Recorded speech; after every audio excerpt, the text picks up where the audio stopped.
Welcome back to the channel, guys. It's Weedle, your World of Tanks YouTuber with the best hair. Today, I have Abbey for you. Map I've been wanting to get to quite a while. Pretty easy map in general to play.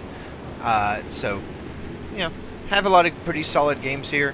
Let's talk about where to go and where not to go. It is completely pointless to push the 8 line 99% of the time. Most of the time, if your team pushes the 8 line, it's probably a loss. But, we do have a few tanks that go over there. I wish they'd come over here to the 2 line. It would have made this fight a lot easier. But, hey, I get to show you some fallback positions and how to turn a game from that probably should have been a loss into a victory. So, let's talk about why not to push the 8 line. Well, if you can imagine sitting on this hill, how much you can see right here and how much open ground you actually have to cross to get to cap, you can probably see why that's actually a bad push most of the time. I would say almost never this push works. I rarely see it work.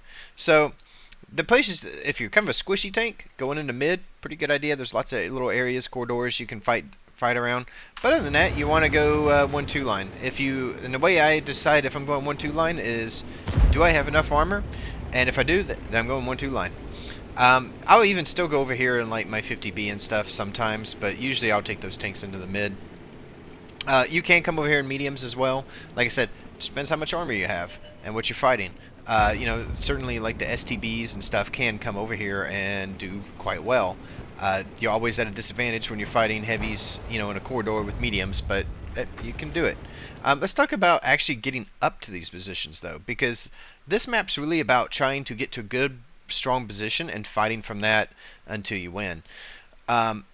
There's really not a reason to ever push around the low road right here. I don't know why I see so many players do it.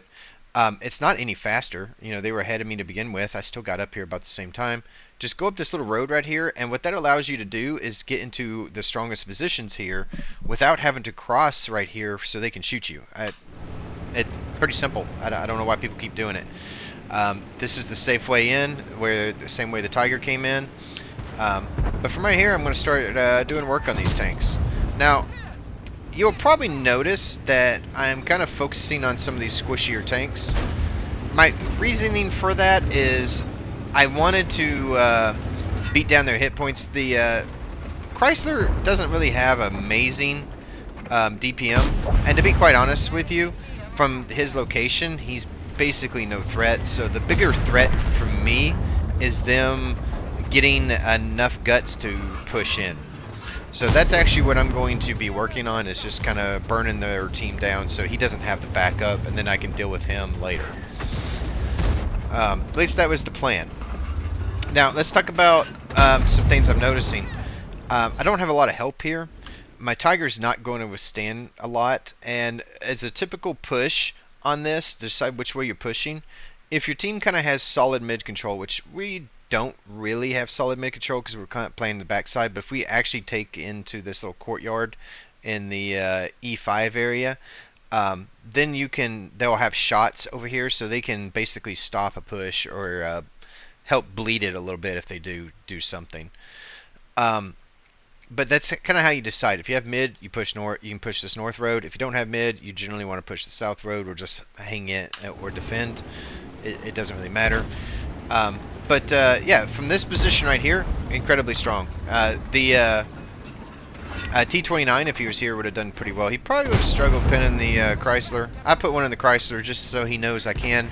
Now, immediately what I see is this push here, and that is time for me to back out. And unfortunately, someone was going to take a lot of damage there. It was either going to be me or that Tiger.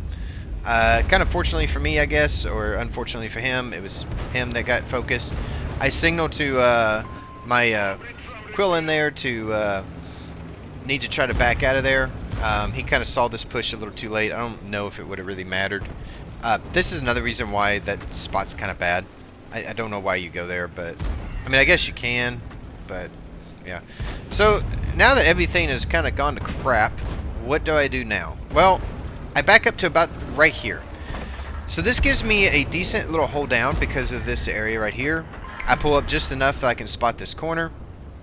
I'm hoping to probably shoot the Chrysler, but kind of to my surprise, the Indian Panzer kind of comes shooting around. So I put a round in him instead. I back up a little bit. Then as I get loaded, I'm going to move right back up. I'm going to put another round in one of these tanks. Can I get one in? Need to make sure he's there. Every shot needs to count. Wow, 308. That's a pretty low roll.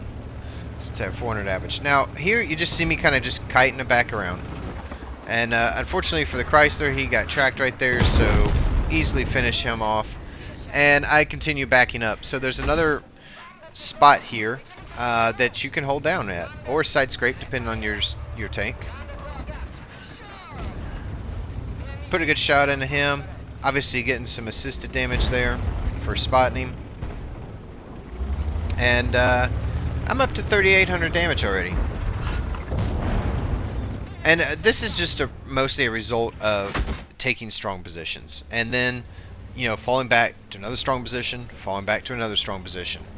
And at this point, it's time to try to move forward. Try to fit. Unfortunately, RNG sometimes says no to me as well. Not going to let it phase me. I'm just going to keep pushing. Unfortunately, I don't get to finish him off. But this guy should be a one-shot. Low roll. Left him with 3 hit points. Generally speaking, that's when the tank actually kills me, but it's okay. Engine's knocked out, so I need to be a little careful. Spot the CMV. Put a round in him. He actually fires and hits me under this tank, so that's pretty good heads up on his part. But now I can back up just a little bit. And I'm hold down again, so he's going to have a tough time pinning me. And unfortunately, RNG said no again. Eventually, I'm going to have a 6k damage game in this, but because I've had 4 5,000 damage games since I started playing it a couple of days ago. I cannot get to 6,000 for some reason. But now let's talk about pushing. Pretty simple. Let's just pretend that my team was winning this the whole time, and now we're going to advance up, and we have mid control. So we're going to finish off this tank, this Basante. As you can see now, right there, he's taking fire from the mid, and I'm going to just move up here, sneak a shot in. He fired, put one in him. He's finished off, and now we're going to see how strong this is. Now I want to get to this C3 area. I'm going to fast forward it just a little bit. So here's how I kind of break this down. If you're a one shot, you should be just snipe from this hill.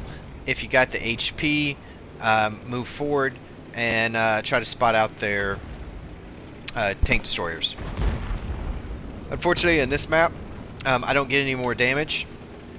I would have thought that Romby would have been sitting in the corner over here at A7. That's what I would have thought he was if he wasn't here at this, B5 area. But yeah, sometimes players do weird things.